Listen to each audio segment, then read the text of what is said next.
আসসালামু আলাইকুম। আজকে আমরা বরিশাল বোর্ড 2025-এ আসা এমসিকিউ প্রশ্নটি সমাধান করব। প্রশ্ন 1, একটা সেট দেওয়া আছে, সেটটির উপাদান কতটি? তো সেটকে দুইভাবে লেখা যায়, একটা হলো তালিকা পদ্ধতি আর একটা হলো সেট গঠন পদ্ধতি। এখানে সেট গঠন পদ্ধতিতে দেওয়া আছে, আমাদেরকে এটিকে তালিকা পদ্ধতিতে প্রকাশ করে দেখতে হবে যে উপাদান কতটি হয়।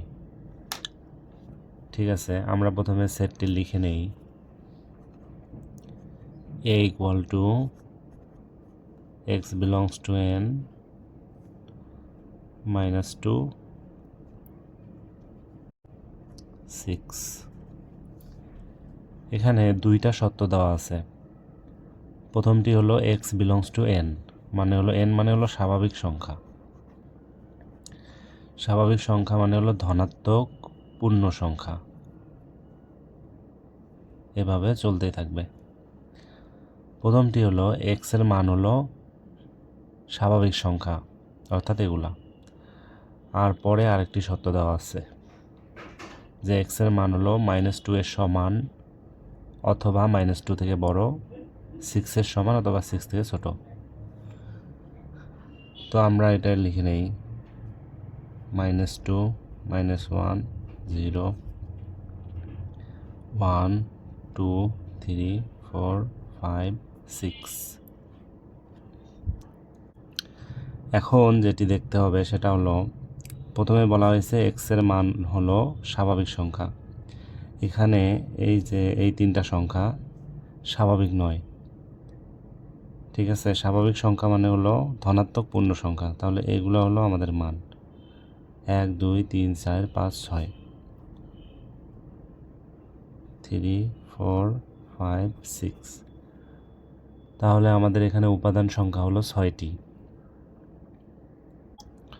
প্রশ্ন 2 এবং 3 উদ্দীপক থেকে অ্যান্সার করতে হবে।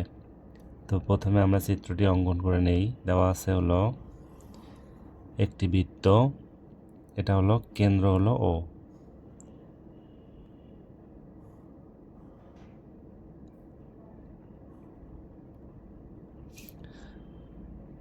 এ বি সি,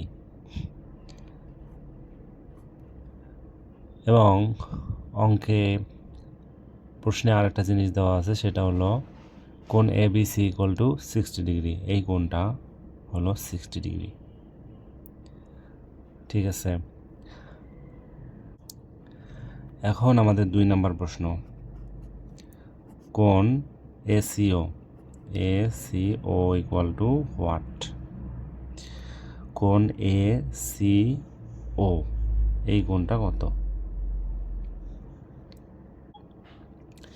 এই প্রশ্নগুলো অনেক ক্রিটিক্যাল মনে হলো, এগুলো আসলে অনেক সহজ। যেমন আমরা জানি যে ব্যাসের 2 মাথা থেকে যদি কোনো বৃত্তে কোনো অন্তস্থ কোণ অঙ্কন করা হয়, তাহলে এই কোণটি হয় 90 ডিগ্রি। ঠিক আছে, কোণ এ সি বি এই কোণটা হবে 90 ডিগ্রি, কারণ ব্যাসের 2 মাথা থেকে যদি কোনো অন্তস্থ কোণ অঙ্কন করা হয়, তাহলে এটা যদি 90 ডিগ্রি হয়, প্রশ্নে দেওয়া আছে এটা হলো 60 ডিগ্রি, তাহলে 90 প্লাস 60, টোটাল ত্রিভুজের কোণ হয় হলো 180 ডিগ্রি।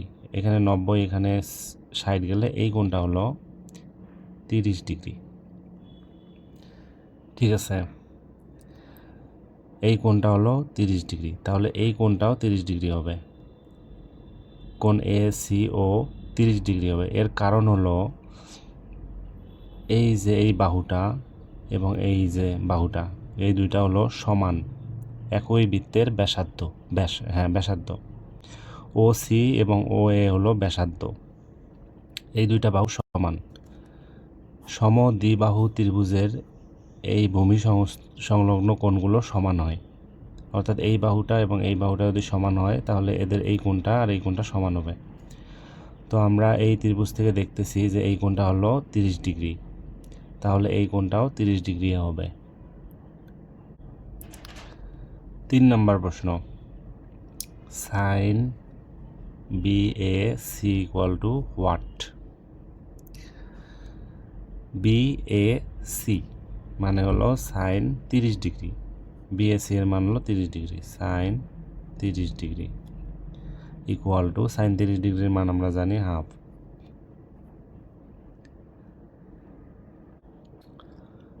প্রশ্ন 4 বলা হয়েছে 6 মিটার দীর্ঘ একটি গাছের ছায়ার দৈর্ঘ্য হলো 6√3 মিটার। গাছের শীর্ষবিন্দুর উন্নতি কোণ কত? একটা গাছের দৈর্ঘ্য হলো 6 মিটার, ছায়ার দৈর্ঘ্য হলো 6√3, তাহলে গাছের শীর্ষ থেকে উন্নতি কোণ কত? এই যে এই কোণটা কত হবে? আমাদের এখানে লম্ব দেওয়া আছে, ভূমি দেওয়া আছে, তাহলে আমরা জানি ট্যান থিটা ইকুয়াল টু লম্ব বাই ভূমি।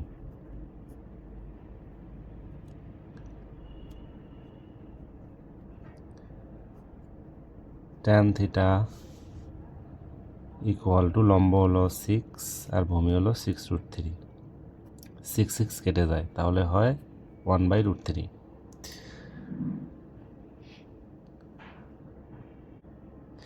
আমরা জানি ট্যান 30 ডিগ্রি এর মান হলো 1/√3, তাহলে লিখতে পারি tan theta equal two tan 30 degree. দুই পাশ থেকে ট্যান ফাংশন আউট হয়ে যায়, থিটা ইকুয়াল টু 30 ডিগ্রি। প্রশ্ন 5 একটি চতুর্ভুজ আঁকতে কোনটি প্রয়োজন? একটি চতুর্ভুজ আঁকতে মিনিমাম 5টি জিনিসের প্রয়োজন হবে। তো এখানে যদি আমরা অপশনগুলো দেখি তাহলে দেখব যে গ নাম্বার প্রশ্নে 3টি বাহু ও এদের অন্তর্ভুক্ত 2টি কোণ, ঠিক আছে, টোটাল 5টি হয়। এই গ নাম্বার হলো আমাদের অ্যান্সার। প্রশ্ন 6 চিত্রে থিটা কোণের মান কত? দেওয়া আছে হলো 8√3, অতিভুজ দেওয়া আছে 16, তাহলে এই থিটা কোণের মান কত? আমরা জানি এখানে অতিভুজ দেওয়া আছে এবং লম্ব দেওয়া আছে। আমরা জানি সাইন থিটা ইকুয়াল টু লম্ব বাই অতিভুজ। মানগুলো বসাই, লম্ব হলো 8√3 আর অতিভুজ হলো 16, কাটাকাটি করলে আসে 2, √3/2। এখন সাইন 60 ডিগ্রি এর মান হলো √3/2, তাহলে উভয় পাশ থেকে সাইন আউট হয়ে যায়, থিটা ইকুয়াল টু 60 ডিগ্রি। প্রশ্ন 7 8 সেন্টিমিটার ও 6 সেন্টিমিটার ব্যাসের 2টি বৃত্ত পরস্পর অন্তঃস্পর্শ করলে এদের কেন্দ্রদ্বয়ের দূরত্ব কত? দুইটা বৃত্ত যদি পরস্পর অন্তঃস্পর্শ করে,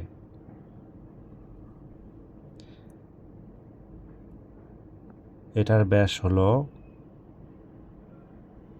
8 আর ছোটটার ব্যাস হলো 6। তাহলে আমরা যদি এই দিকে হিসাব করি, অন্তঃস্পর্শ বলেছে, তাহলে একটার এখানে হবে কেন্দ্র আর একটা হলো এখানে।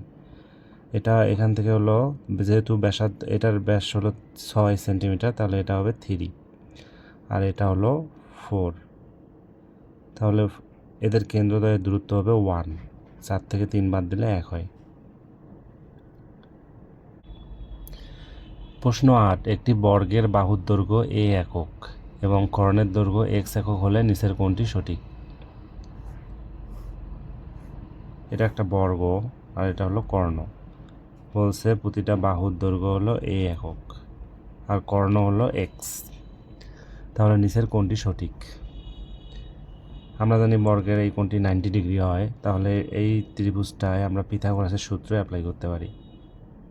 অতিভুজ স্কোয়ার ইকুয়াল টু ভূমি স্কোয়ার প্লাস লম্ব square, x square equal to 2a square, যোগ করলে a স্কোয়ার স্কোয়ার যোগ করলে 2a স্কোয়ার হয়, তাহলে আমাদের গ হলো অ্যান্সার। তারপরের প্রশ্ন হলো ABCD ক্রমিক সমানুপাতিক হলে নিচের কোনটি সঠিক? আচ্ছা, ABCD যদি ক্রমিক সমানুপাতিক হয় তাহলে এটাকে লেখা যায় A অনুপাত B বি অনুপাত সি, সি অনুপাত ডি। ক্রমিক সমানুপাতিক মানে হলো প্রথম অনুপাতের দ্বিতীয় এবং দ্বিতীয় অনুপাতের প্রথম রাশি সমান হবে। ঠিক সেম এখানেও দ্বিতীয় এবং তৃতীয় অনুপাতের প্রথমটি সমান হয়। অর্থাৎ ক্রমিক সমানুপাতিক হলে লেখা যায় যে এ অনুপাত বি ইকুয়াল টু বি অনুপাত সি ইকুয়াল টু সি অনুপাত ডি। এটাকে লেখা যায় ভগ্নাংশ আকারে লিখি।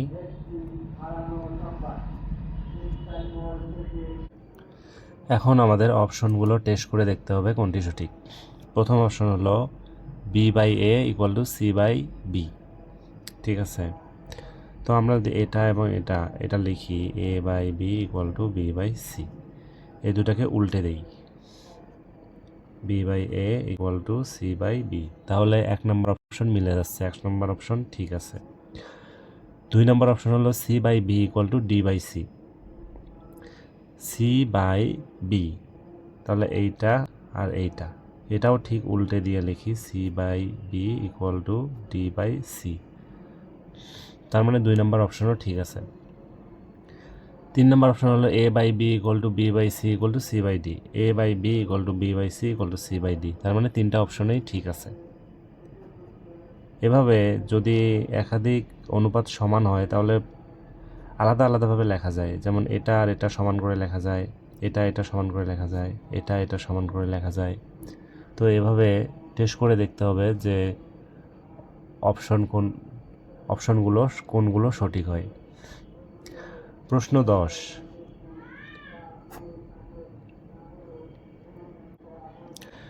একটি সংখ্যা দেওয়া আছে, সংখ্যাটির লগের পূর্ণক নির্ণয় করতে হবে। 0.0000534। এই সংখ্যাটা যদি লগ দিয়ে এই সংখ্যাটা ক্যালকুলেটরে ছাপা হয় তাহলে ডাইরেক্ট একটা পূর্ণ সংখ্যা আসবে।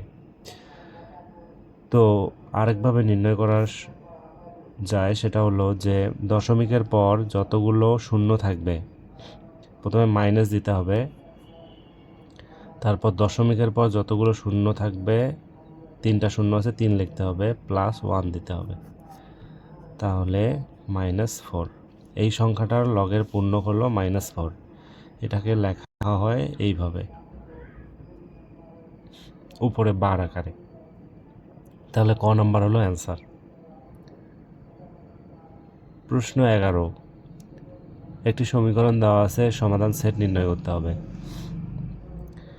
তো প্রথমে সমীকরণটি সমাধান করতে হবে। x² - x equal to 6, x² - x - 6 equal to 0, x² minus middle term করি 3x plus 2x minus 6 equal to 0, x common নিলে x মাইনাস 3 প্লাস 2 কমন নিলে x minus 3 equal to 0, x minus 3 x plus 2 equal to 0।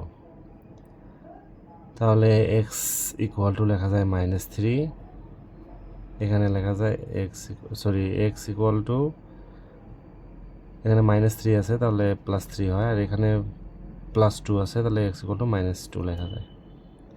তাহলে set আকারে লিখলে 3 - 2। গ number হলো আমাদের answer.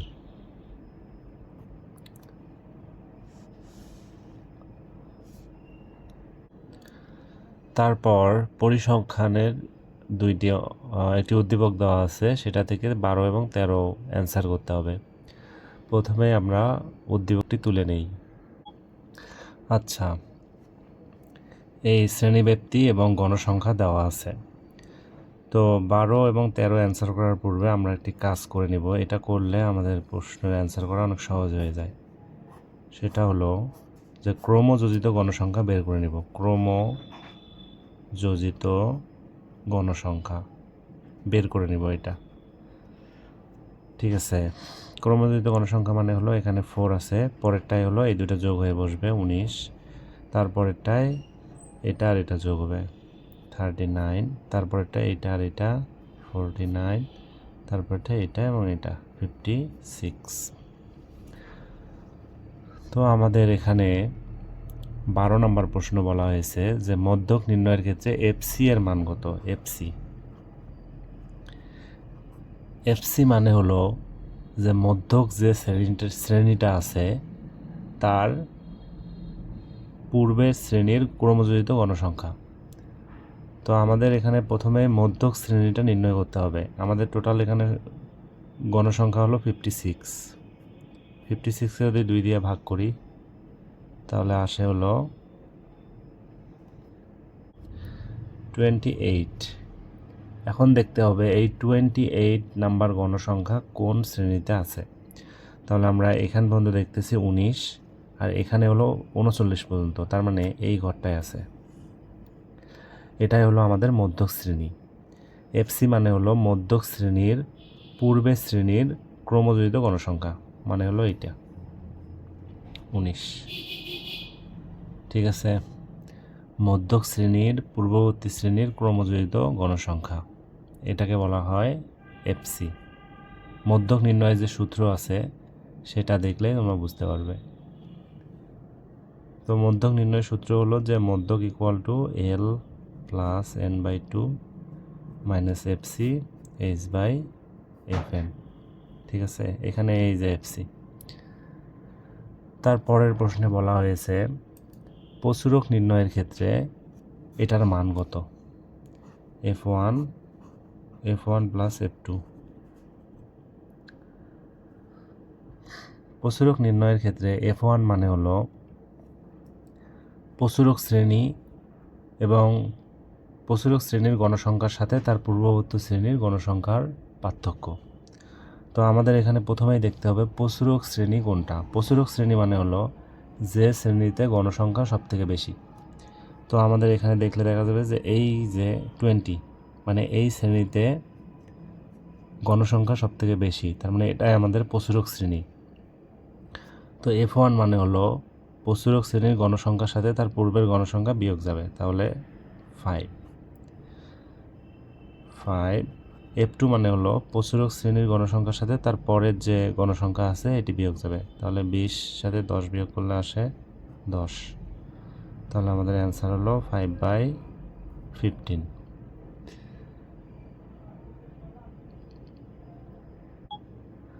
কাটাকাটি করলে আসে 1/3। 1কে 3 দিয়ে ভাগ করলে 0.33 আসে। তাহলে আমাদের ঘ হলো আমাদের অ্যান্সার। প্রশ্ন 14, কোনো বৃত্তের ব্যাসার্ধ 10 সেন্টিমিটার হলে এর যে বৃত্তচাপ কেন্দ্রে 60 ডিগ্রি কোণ তৈরি করে তার দৈর্ঘ্য কত। একটা বৃত্ত আছে যার ব্যাসার্ধ হলো 10 সেন্টিমিটার। তারপর বলছে যে এর যে বৃত্তচাপ কেন্দ্রে 60 ডিগ্রি কোণ তৈরি করে তার দৈর্ঘ্য কত। ধরলাম এই যে বৃত্তচাপ এটা কেন্দ্রে 60 ডিগ্রি কোণ উৎপন্ন করে। ঠিক আছে, এখন আমাদের এই বৃত্তচাপটার দৈর্ঘ্য নির্ণয় করতে হবে। সূত্র থেকে আমরা জানি S = r থিটা। আর হলো এখানে 10 আর থিটা হলো 60 ডিগ্রি। 60 ডিগ্রিকে আমাদের রেডিয়ান লিখতে হবে। 60 ডিগ্রি মানে হলো π/3। পাই হলো 180, 3 দিয়ে ভাগ করলে 60 ডিগ্রি হয়, তাহলে ইন্টু π/3। তো আমাদের অ্যান্সার আসতেছে খ।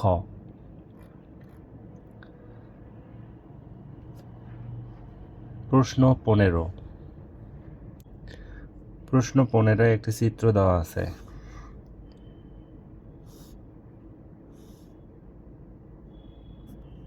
P 45 degree.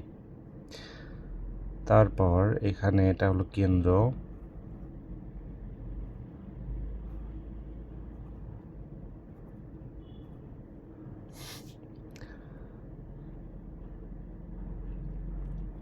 এখন 1 নম্বর বলা হয়েছে যে AB স্পর্শ জ্যা। AB স্পর্শ জ্যা। তো AB একটি জ্যা এবং এটি এই যে স্পর্শক অঙ্কন করা হয়েছে, এই দুইটাকে যে বিন্দুতে স্পর্শ করছে সেখান থেকে টানা হয়েছে, তার মানে এটা হলো স্পর্শ জ্যা। 1 নম্বর ঠিক আছে। 2 নম্বর হলো ত্রিভুজ ও এ বি সমবাহু ত্রিভুজ, ও এ বি সমবাহু ত্রিভুজ। আমরা জানি ও এ এবং ও বি হলো ব্যাসার্ধ, তার মানে এটা আর এটা সমান, কিন্তু এটা যে সমান তার কোনো এখানে কোনো ক্লু দেওয়া নেই যে এটা এ বি এটা সমান কিনা, তার মানে বি নাম্বার ঠিক নেই। ত্রিভুজ ও এ বি সমবাহু ত্রিভুজ নয়। তারপর বলছে ত্রিভুজ পি এ বি সমদ্বিবাহু ত্রিভুজ, এটা সত্যি। কারণ হলো কোনো বিন্দু থেকে যদি দুইটি স্পর্শক আঁকা হয় একটা বৃত্তে, তাহলে ওই স্পর্শক দুইটা সমান হয়, তাহলে এইটা আর এটা সমান, এটা অসমান, তার মানে এটা সমদ্বিবাহু ত্রিভুজ, পি এ বি সমদ্বিবাহু ত্রিভুজ। তার আমার উত্তর হলো 1 এবং 3। খ নাম্বার হলো আমাদের অ্যান্সার। প্রশ্ন 16, একটি সুষম পঞ্চভুজের কৌণিক বিন্দুতে কত ডিগ্রি কোণ উৎপন্ন হয়? সুষম পঞ্চভুজ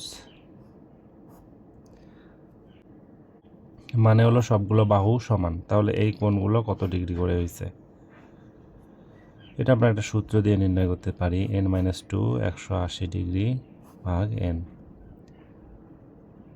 এটা হলো সূত্র এরকম সমবাহু ত্রিভুজের কোণ নির্ণয়ের। তাহলে আমরা এখানে 5টা বাহু আছে, n এর জায়গায় 5 বসাই, তাহলে 5 - 2 করলে 3 গুণন 180 ডিগ্রি ভাগ এখানে বসে 5। যদি কাটাকাটি করি 3 × 5 = 15, 30, 3 দিয়ে 36কে গুণ করলে আসে 108 ডিগ্রি। তাহলে আমাদের উত্তর হলো 108 ডিগ্রি। তারপরের প্রশ্ন হলো 17, 18 এর 3√2 ভিত্তিক লব কত? লব ভিত্তি হলো 3√2 18 এর। আমাদের এখানে ভিত্তি যা আছে এটাকেও তাই বানাইতে হবে।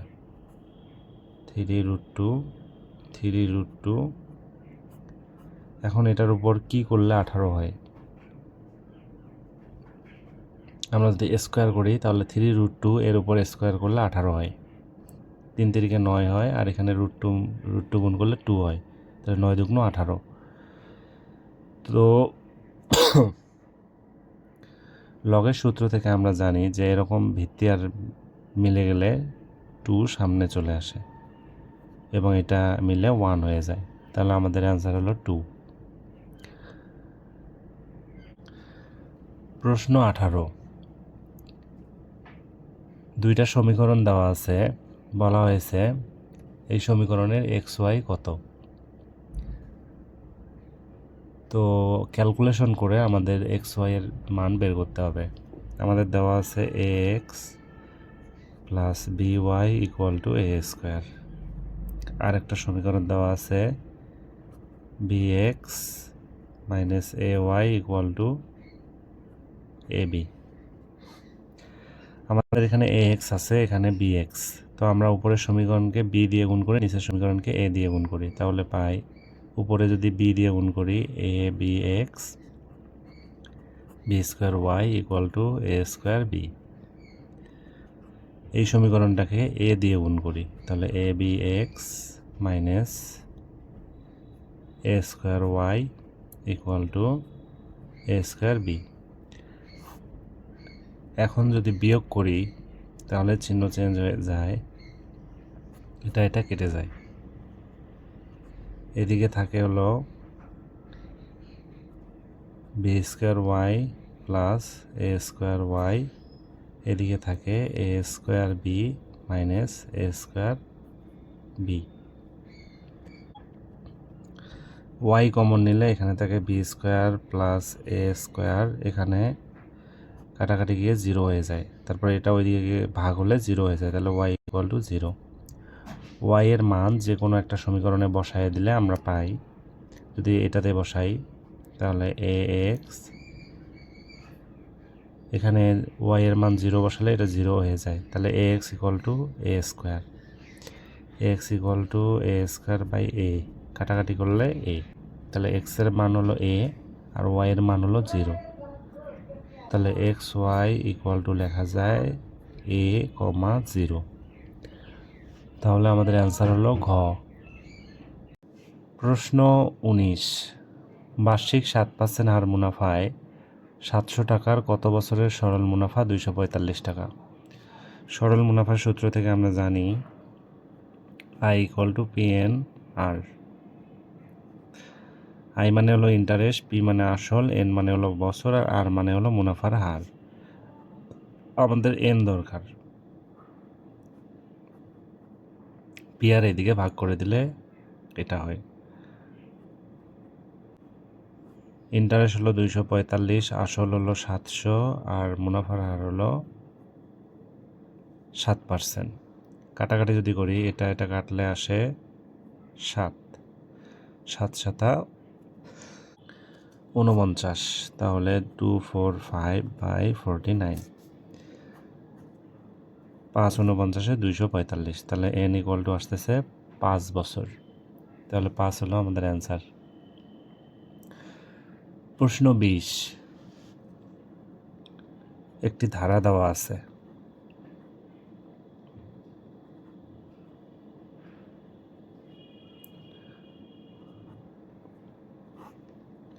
এখন অপশনগুলো চেক করে দেখতে হবে কোনটি সঠিক। এটি গুণোত্তর ধারা। গুণোত্তর ধারা কিনা সেটা আমরা চেক করে দেখব। প্রথম পদ দিয়ে দ্বিতীয় পদকে ভাগ করব। তাহলে 4/-4, কাটাকাটি করলে আসে -1। দ্বিতীয় পদ দিয়ে তৃতীয় পদকে ভাগ করব। তাহলে -4/4, কাটাকাটি করলে -1। তার মানে এখানে ভাগফল সমান হচ্ছে, তাহলে এটি একটি গুণোত্তর ধারা। 1 নম্বর অপশন সঠিক। 2 নম্বর অপশন বলছে ধারাটির পঞ্চম পদ -4। গুণোত্তর ধারার পদ নির্ণয় সূত্র হলো AR⁴ ঠিক আছে, আমরা এই সূত্র দিয়ে বের করতে পারি, কিন্তু আমরা সেটা করব না। আমাদের এখানে পঞ্চম পদ চাইছে, বেশি না। আমাদের এখানে 3টা দেওয়াই আছে আর 2টা, তাহলে -4 + 4, -4 + 4 -4, তাহলে পঞ্চম পদ হলো -4। তাহলে 2 নম্বর অপশন ঠিক আছে। ধারাটির প্রথম 5টি পদের সমষ্টি -4। আবার আমরা সূত্র ব্যবহার করতে পারি, অথবা যেহেতু মাত্র 5টা পদ চেয়েছে, সূত্র ব্যবহার করার থেকে আমরা ডাইরেক্ট এখানে যোগ করাই ভালো। তাহলে -4 + 4 কেটে যায়, -4 + 4 কেটে যায়, থাকে হলো -4। তাহলে প্রথম 5টি পদের সমষ্টি হলো -4। তার মানে আমাদের 3টা অপশনই সঠিক।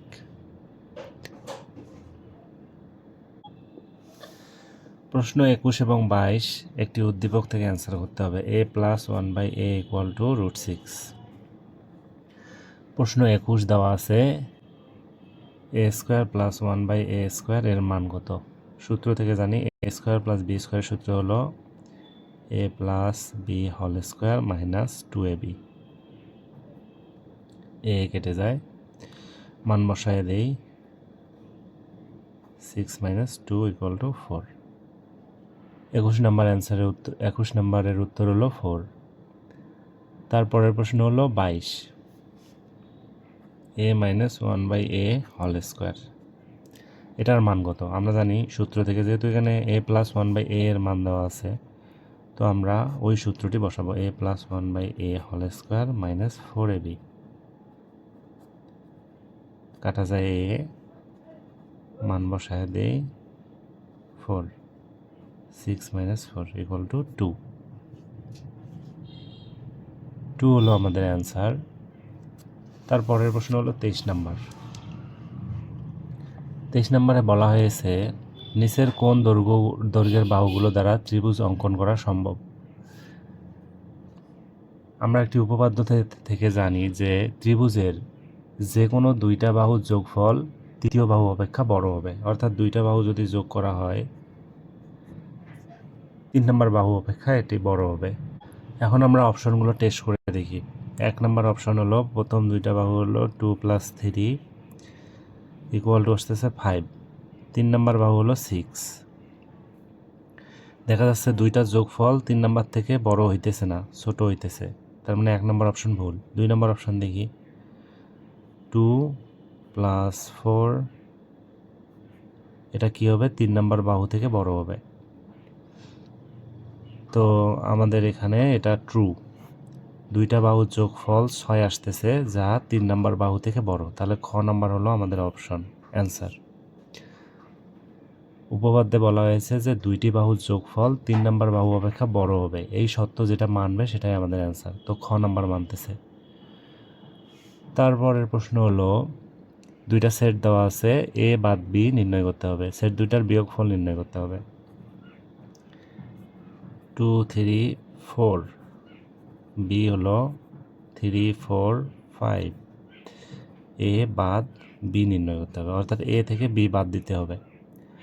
এটা নিয়ম হলো এতে যে উপাদানগুলো আছে বি এর সাথে যেটা মিলবে ওটা বাদ দিতে হবে।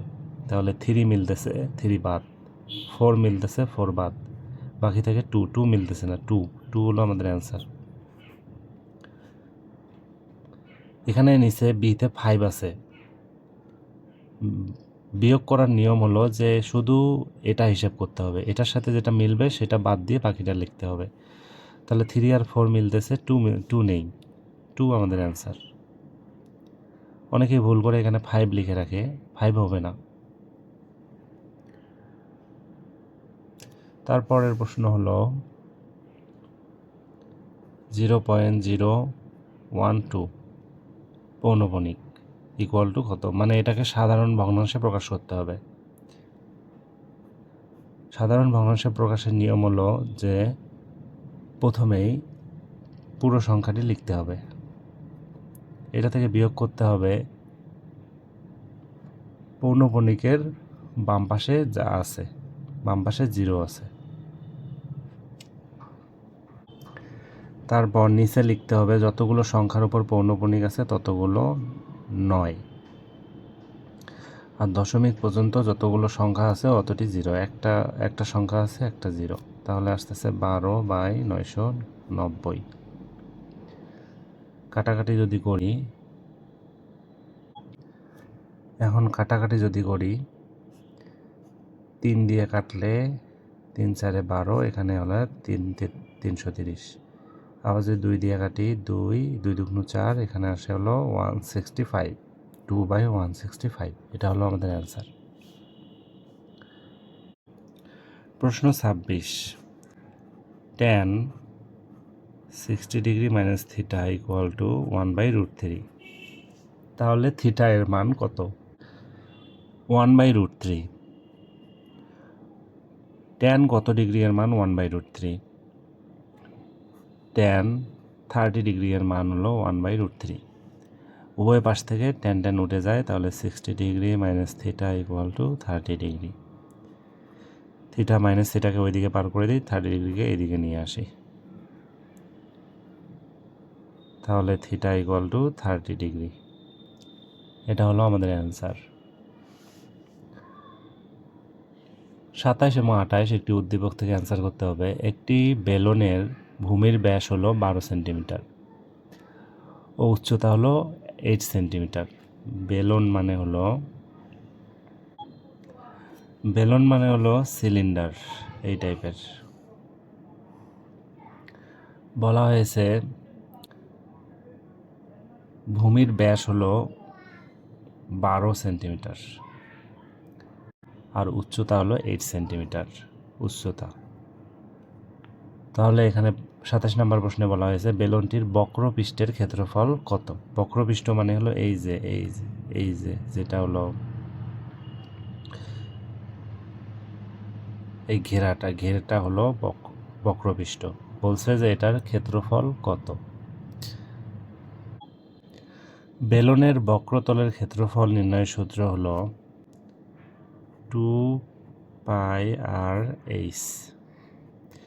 2π, এখানে আর হলো ব্যাসার্ধ, এখানে ব্যাস 12, তাহলে ব্যাসার্ধ হবে 6 আর উচ্চতা হলো 8, h মানে হলো উচ্চতা। 6 8 48, 48 2 96 পাই। এখানে দশমিক আকারে দেওয়া আছে, অর্থাৎ 96 গুণন 3.1416 পায়ের মান দিয়ে গুণ দিতে হবে। তাহলে এখানে 396, এটা বোঝাই যাচ্ছে যে এটা হবে। তোমরা ক্যালকুলেটারে গুণ করে দেখতে পারো। পরের প্রশ্ন, ব্যালনটির আয়তন কত?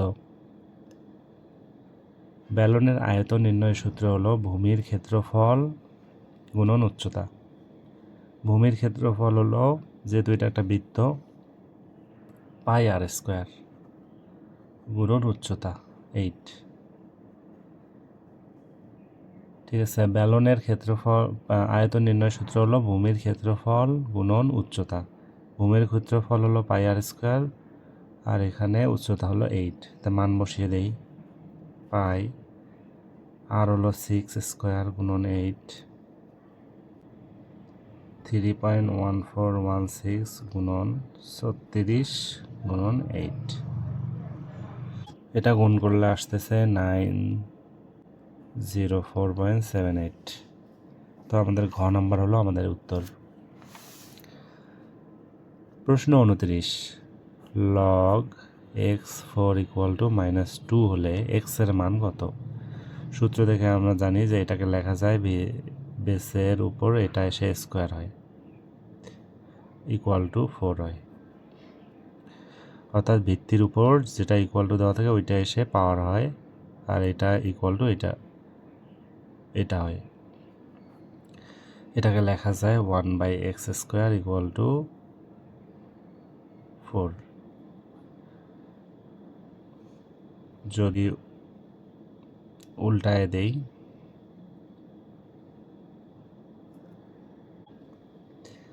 1/x পুরোটার উপর স্কোয়ার দেওয়া যায়, এদিকে 2 এর উপর স্কোয়ার দেওয়া যায়, 2 আউট হয়ে যায়, পাওয়ার মিলে গেলে আউট হয়ে যায়, তাহলে 1/x = 2। তাহলে উল্টায় দিই, x = 1/2, x = হাফে হলো আমাদের অ্যান্সার। তারপরের প্রশ্ন হলো, একটি গুণোত্তর ধারার প্রথম পদ 2 এবং সাধারণ অনুপাত হাফ হলে তৃতীয় পদ কত? তৃতীয় পদ কত? পদ নির্ণয় সূত্র হলো ar⁻n-1। বলা হয়েছে প্রথম পদ হলো 2, তাহলে a এর মান হলো 2, সাধারণ অনুপাত হলো হাফ, আর তৃতীয় পদ নির্ণয় হতে বলছে, তাহলে n এর মান হলো 3।